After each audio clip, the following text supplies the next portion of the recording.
Hello, hello, hello. Good morning. Good morning. What's up? Sorry. Hi, Sekou. African. How are you? Okay. Good morning. Okay. Good morning. Good morning. Like we haven't said this already before. Yeah. Good morning, Facebook. Good morning, YouTube. Good morning to all of the Get Rich followers and fans. Welcome to The Fiance Files. The Fiance Files. Woo, y'all. I'm just happy that he remembers my name. Yeah. Just got a gust of heat. So, how you feeling? I'm okay. You're okay? I'm okay. Yeah. Okay. Yeah, All right. I'm okay. Let's get into this. Let's get into it. Yesterday, I received a beautiful text message from, a beautiful DM from a young lady that I don't know personally, but I know her through Facebook. And so I was sharing it with Sekou because I said, you know what? You never know how your story inspires other people. And you never know what people are going through, and what you say and how you show up can positively impact them. Mm-hmm. Should we share it? Can you bring it up? Wait, bring it up? Yeah. I sent it to you to bring it up. Oh. Okay, so here we go. I will read it to you. I wasn't ready, y'all. I will read it to you. Yeah. She said, "Good morning, Fee. Thank you. Because God used your experience to motivate me, I had almost given up hope of ever loving again. But your testimony in your upcoming book shined the light on a lot for me." And I think also she might be referring to just our videos and our shares and maybe our running. I then asked her, I said, "Oh, so are you in love?" She responded, "I'm engaged." I'm like, "What? You're engaged?" She said, "Yeah, I'm engaged." She said, "But it doesn't come without," she didn't say challenges, a bumpy road.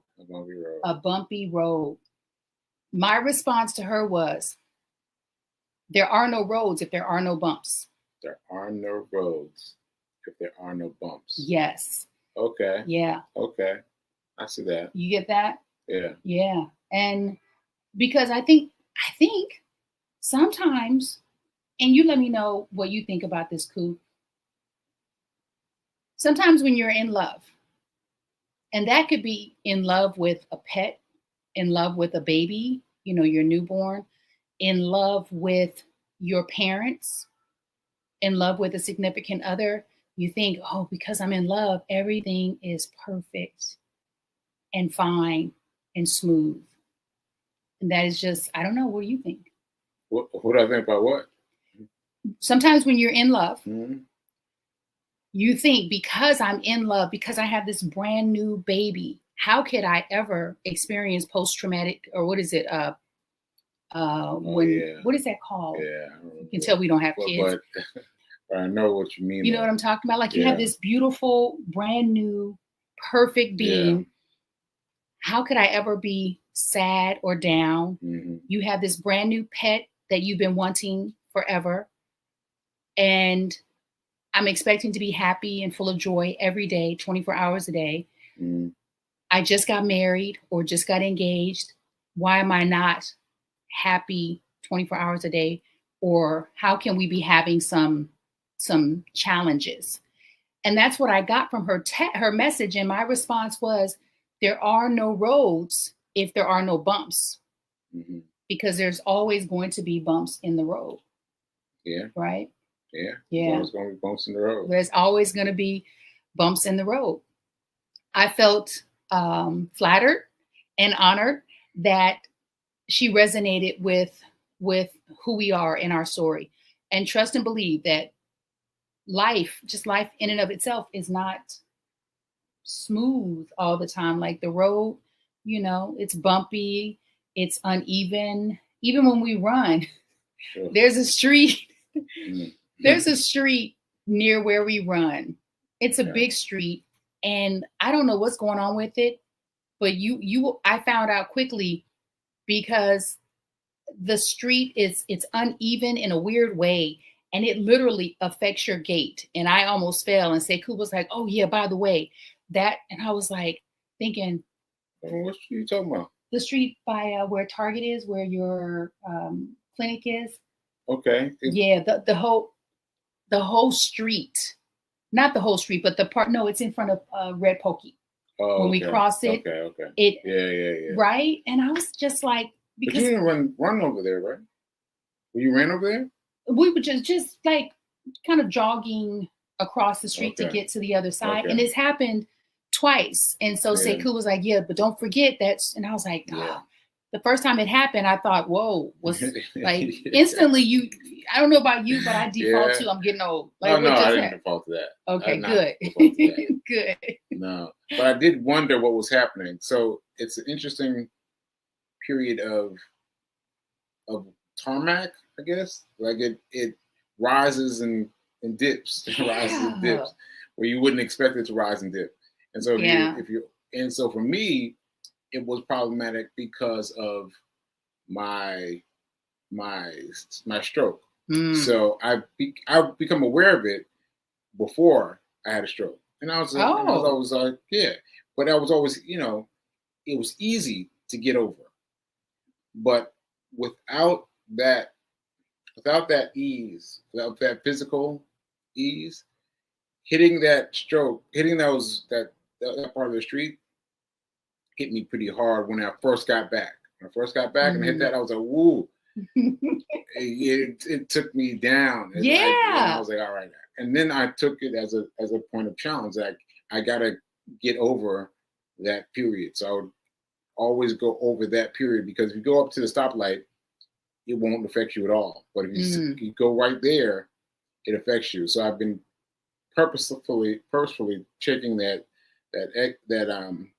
cross so that I can manage bumps. And I think that speaks to foresight. Like, if you have some foresight, if you can see what is ahead of you because you've experienced it before. Yeah. Oh, this is good.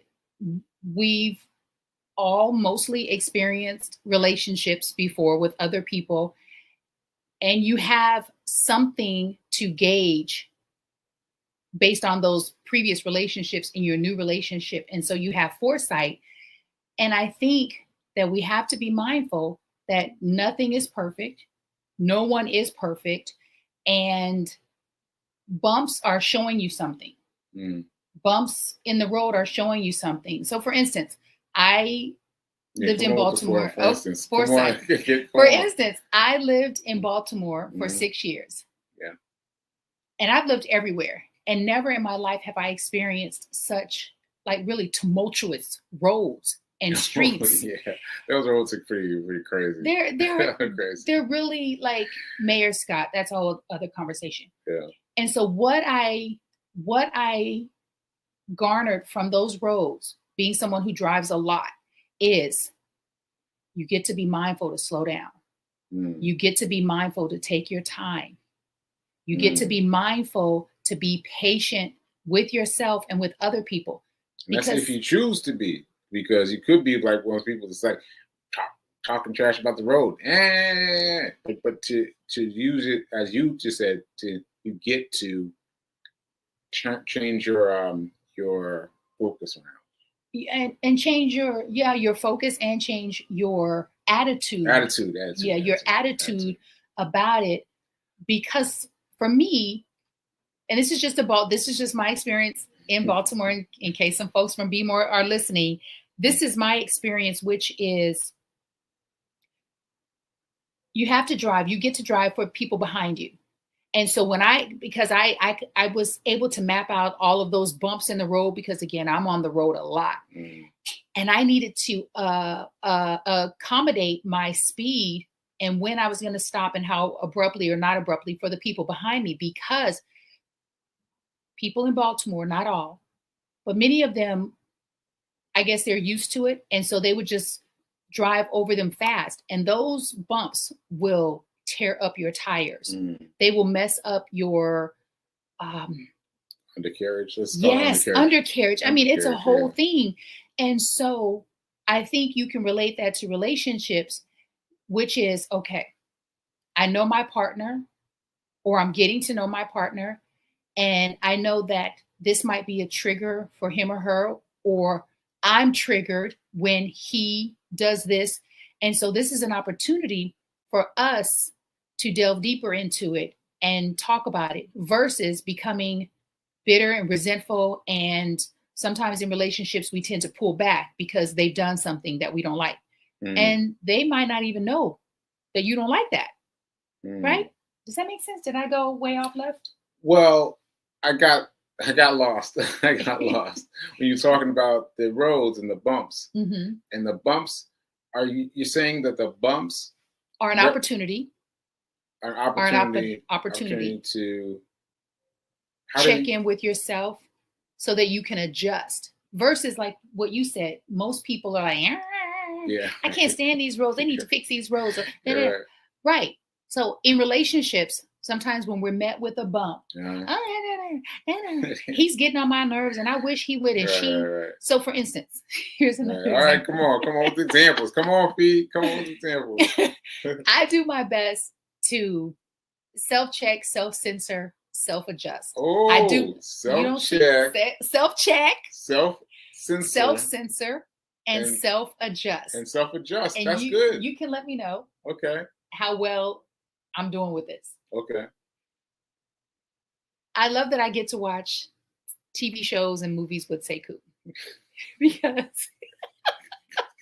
you already know. I don't know where you're going. You don't? I don't know where you're going. Oh my gosh. Okay. Fun places.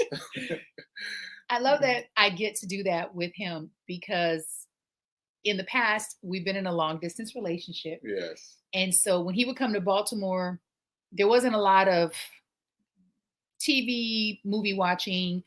We would do it in spurts. Now that I'm here, we do more. I'm believing, though, in the very near future, we're going to do less because, so anyway, let me stay on topic. Yeah. When I'm in Baltimore, it's just me and Nelson. Duchess, almost called him Duchess. That was my other cat. Right. And so I don't have anyone to talk to but Nelson. And Nelson's not going to really go back and forth with me about TV shows and movies. Here with Sekou, like I talk a lot. A lot. To the TV. A lot. To the point where I'm like, so I hear myself and I'm like saying, why don't you be quiet? Why are you talking? A lot. I'm talking a lot. I am dissecting. And I'm thinking, he can't even focus on the movie or the TV show. That's fun to me. It's funny to me. It's funny now. Yeah, it's funny now. Yeah. And so I'm thinking, be quiet. Why are you? And last night, I heard myself doing it again. And I said, you know what, Sekou, I'm sorry. And he's like, it's fine. I said, I'm sorry. I said, you know what, I'm going to be quiet. I'm going to be quiet. It was really challenging. And I thought, you talk a lot. And they talk about that in relationships, how, women are just, we listen to these comedians and they're like, why do they just talk? But when you get up in the morning, they're talking. When you come home for lunch, they're talking. And I thought, oh my gosh, that's me. So I made a conscious decision to self-adjust myself. I said, you're going to stop talking. And I did. And then I laid on his lap. We were watching the show. And he thought I had stopped talking, but I was asleep. I thought, wow, she got it. She's not saying anything. I was like, all right, so we're going to quietly watch the movie. Then she woke up like, what happened? I was like, what happened? Weren't you watching it? That was very funny. I was laughing so hard because I didn't even realize I missed so much of the show. Yeah. I said to Sekou, the sound of my own voice was annoying me. And that's when listen, I get to be aware of my own stuff. Cause I said, girl, what? Can you not be quiet? Like, I was annoyed by myself. Curtis said good stuff. Yeah. Hi, Curtis. Thank you. Yeah. So Curtis has been married. Curtis, how long have you been married? He's a married man. And I'm curious, Curtis, does your wife talk a lot? And if so, does she know how to self-adjust? Is she self-aware? Does she know how to self censor and then self-adjust? Gotta write that down. Yeah. Well, we have to watch the show and take notes on our own show. Yeah, there you go. But so are you saying that that's the one place where you've self-censored and self-adjusted is us watching TV? Oh, no. Okay. That is one of, so did you notice that I did that without you? Well, not with that same language, self-adjust, but yeah, making changes, I guess. Give me an example. Okay. Give me another example. Here's another one that I'm working on, and it is a real challenge for me because I am very task-oriented, task-driven. I always have been, and again, it's those upper limit beliefs and those things that the conditioning of our parents in our childhood. Oh, wait. So let me just say this before I forget.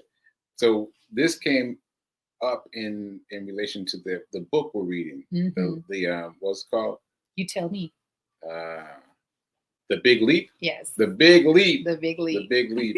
And she was talking about how that book showed up for her yesterday in our book club meeting. She was talking about that. Yeah. And she was talking about, like, I didn't get it until, well, actually I haven't read it, but I hope Melissa's not listening. You heard him say he hasn't read it. I've not read it. But what was the part that resonated for you? Okay. We're reading this book, The Big Leap by Gay Hendricks. In the book, he tells a story about a client that he had, a woman who has 3 children. She's married. Right. She's written a book before that garnered some success, but not enough income so that she could hire an assistant and a housekeeper. She gets the kids off to school. She takes them to school. She gets the husband off. When she gets home, she needs to clean up. And then she has other responsibilities. By the time she could even think about writing at 7 or 8 o'clock at night, she's like, I'm exhausted. Gay, who's a therapist, he says to her, the author of the book, he says to her, well, could you write before you clean up? And she said, oh, no. I can't clean. I can't write unless my space is clear and clean. And he said, is that the truth? I'm paraphrasing. Is that the truth? Or is that a story? Right. Because you actually could, if you made the choice to write and then clean. And so I was listening to more of it this morning. I have the audio version. He said it took her a while. Like she would do it and then she would slip back into that old behavior. And for me, because of my conditioning as a child, my mother was a very, very, very, very, very, very, very clean. Woo! Almost OCD. She was very clean. And so I'm just for me, that now. Right? Because this is the first time we've lived in the same space. She's a very clean woman. And I'm a clean person. I'm just not that organized. However, and I shared this with Sekou before we, combined our space. I said, I have a difficult time working from home. A, I don't prefer to work from home. And B, I need a clean space to work. And when I listened to what Gay Hendricks said, I said, oh my God, that's my upper limit belief, because it's not the truth. It could be a preference, but it's not the truth. And so the other day I put it into practice. This is what I mean when I say, do you notice that I am self-aware, self-centering, and self-adjusting myself without you saying, Fee, you don't have to do that. Which is when I said, I know the clothes are in the chair. I'm going to fold them up and put them away when I get back from, I call it my creative space, when I get back from where I go to work. And he's completely fine with it. It was difficult for me because I didn't care. I was, he doesn't care. He was telling me I'm gonna put the stuff away. I was like, oh, whatever. He's so chill about stuff like that. But my mom, and for me, that the scene played out in my head. My mom, what you're gonna do is you're gonna clean up these clothes before you even breathe. Like, don't even breathe until you fold the clothes and put them away. I'm like, but if I don't breathe, I'm gonna pass out. Things were very specific. And I realized that we put so much of that on ourselves, and the world is not coming to an end. Those clothes will be there when you get back, and everything is really fine. Let's check in. What is Curtis saying? Well, I just want to finish that. So I think for you, it's about like not putting that pressure on yourself to get things clear or get things uncluttered before you start working. Yes. Right? Yeah. And that could be a good lesson for any of you out there. Yeah. And the other thing that Gay Hendricks said that resonated with me, and I said, oh my goodness, is sometimes you'll use those things as an excuse to not do the thing that you say you want to do in order to yield the results that you want. Here's an example. It's fear-based. So I can't fail if I don't get to the writing or whatever it is. If I, if I don't work on my business, then, I'm not going to fail because I didn't get to it today because I had to do the close. And I thought that was so true that sometimes because of my fear, I would use other things as an excuse to not work on them. I got to clean the house. Oh, I need to go spend time with my niece. I got to spend time with Nelson because, I'm never home. And when I'm all the things. And I was like, this dude is good. He's good. He's really helping me to see myself, how I show up for myself and how I show up for our relationship and how I show up for other people. The big leap. Check it out. Check it out. So you wanted to see what Curtis was saying. Yeah, if he responded to my question. They said he's been married almost 2 years. Oh, he's newly married. Okay, I didn't know that. And there we go. Yes, she talks a lot, but she's also very good at recognizing the moments when there needs to be less talking. I said to Sekou, I think it's a woman thing. I think women talk a lot. I don't know. I don't know. But I think it's funny. Like even before this period of us watching movies at home, like I remember going out to the movies, and you would be talking so much. I would start looking around in the movies. So I would start looking around. You all like to sit on the back row, but I would try to position us away from being near other people because I knew you were going to talk. And you started talking to me like, oh, what's going to happen? What's going to happen? And that's just part of the conversation all along. Again, self-aware because I did not know I did that because I talk about, dear Black people, stop talking in the movie theater. I talk about y'all. And I love going to the movies alone. Like I'm the type of person, I can do things with you and enjoy it. I can do those same things without you and enjoy it. When I say without you, not exclusive to Sekou, anyone. What is he doing? I love that he's playing though. Oh. We're talking about Nelson. He's got the cat. Look, he's got a friend. Oh my gosh. I wish we had a camera on him. Anyway. I didn't realize that I did that in the movie theater. And I love that. Because I did. I was like, all right, let me just move her over here, away from this old lady, so she won't bother her. Yeah, I thought about that a lot. I thought you knew. I thought you knew.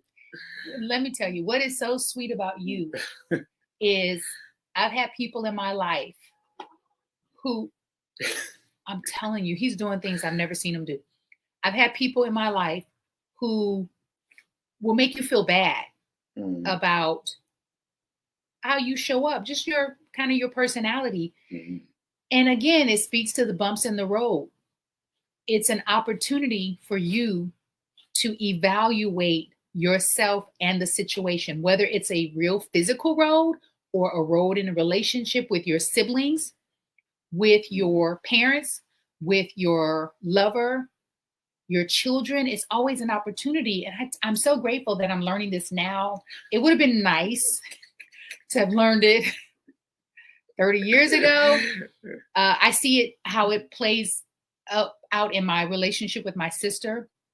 I tend to go to that blame, she, and I'm like, could it be you? Yeah. And I'm like, yeah, it is me. And I love that because again, there's no reason to run away from things when you can make a decision. You know what? I want to address this and I want to see how we can improve, how we can get better. Yeah. What do you think? Yeah. So, yeah. Yeah. So I guess I'm trying to figure out the was it blame me? No, the thing you said, the shape. Wait. The three things that you said. And you were like self-aware. Yeah, self-aware. Mm-hmm. You're gonna need to listen to the episode again. Yeah, I'm gonna have to get take notes. I'm gonna need you to take notes. But what was it that you were doing? So you're saying you're happy that I didn't bring it up prior then? I'm happy. I was giving you praise for not being the person who makes me feel bad about it. Because sometimes when people don't, let's just kind of dumb it down, make it simple. When people don't like something that you do, your habit, how you show up, instead of adjusting the way that you did in the movie theater, because you could have easily said, like, stop talking. You talk so much. Like, how, you know how people do when they're irritated with you, they'll say things, they'll ask a question like, why do you, you know, their faces all crinkled up, which you're like, oh, I didn't know, because I honestly did not know. Yeah, right. Let me reframe. I was not aware that I talked in the theater because I go to the movies a lot by myself. I have for decades. And when people talk, when they're together, I'm like, why are they talking? So I wasn't aware that I did that. And now that I'm aware, I will adjust. Now, does that mean I will completely stop? Probably not. Yeah. I will adjust. But what's dope about you is that you're like, let me move her to somewhere where she's not around people. Yeah, that's hilarious. That's funny. You know that movie? What's that movie that we went to? That we watched it again recently. It was like a horror movie, all black horror movie. Oh, yeah. And she was like, I'm going to fall asleep in this movie. She was talking all this fast. I'm going to go sleep in this movie. I'll see you in an hour and a half or whatever. But she started talking to me. Like, oh, no, get out the room. Get out the room. And it made it so much more fun to see it. Yeah, it was fun. Fun. I'm glad. I'm really happy to hear that you're having fun with it, because if you were annoyed, then we'd have an opportunity to talk about it. Yeah, that's true. That's true. So I don't know what we were supposed to talk about, but we talked about it. Yeah, we talked about it. So thanks for hanging out with us. Thanks for shouting us out, Curtis. And thank you, Curtis. And I guess we're done. Yeah, we out. Fiance Files. Check us out every Thursday at 9:45 a.m. 9:45 a.m. I got remix one of my ongoing Get Rich 101 segments. Mm-hmm. So that's what we're doing on Thursday, because there's a lot going on. There's a lot going on. So yeah. So I guess I will see you later. Oh, remember that now is better than perfect. I got you mentioned in the group last night, and then reminded me there's something that I have to always say. Now is better than perfect. Yes. Amen. All right. See you guys later. Bye.